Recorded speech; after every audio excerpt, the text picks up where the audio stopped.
Alright, so here's the latest and greatest.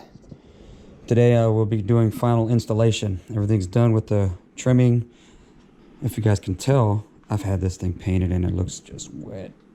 So I had it clear coated. When you get it, it's usually, these things are typically just raw carbon. So you can do trimming and adjusting. But you need to get this thing UV protected, clear coated. Otherwise, if it's sitting on the hood in the sun, it's going to crack over time. So this is going to definitely help extend the life of this thing. Plus, it just looks good. Just wet. Didn't really add that much weight. If anything, on my little scale, it didn't even register. So as far as weight.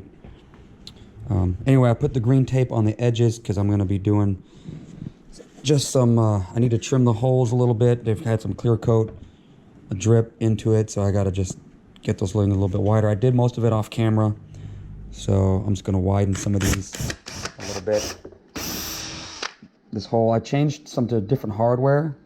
These things are a little bit bigger, so I went up to from the 3/16 holes, bolts, but I'm going to 13/64.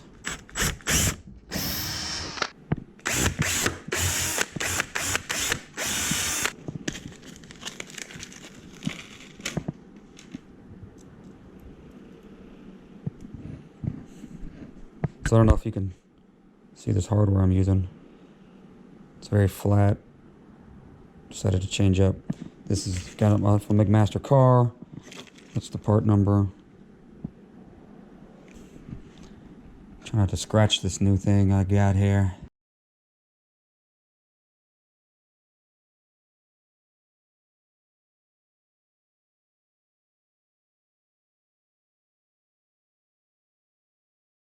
Now it's time to install the weather stripping.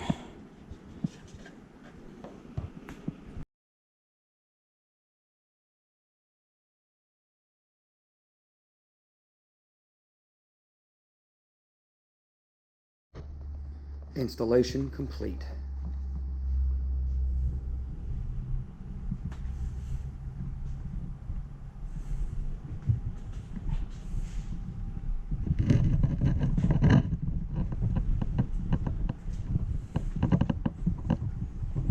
Maybe not the prettiest installation or the prettiest vent, but you know what? This is gonna work.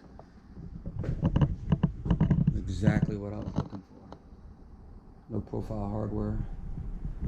Keep it down to a minimum. I didn't want to use rivets because I wanted to be able to pull this thing back off if I had to. And from underneath.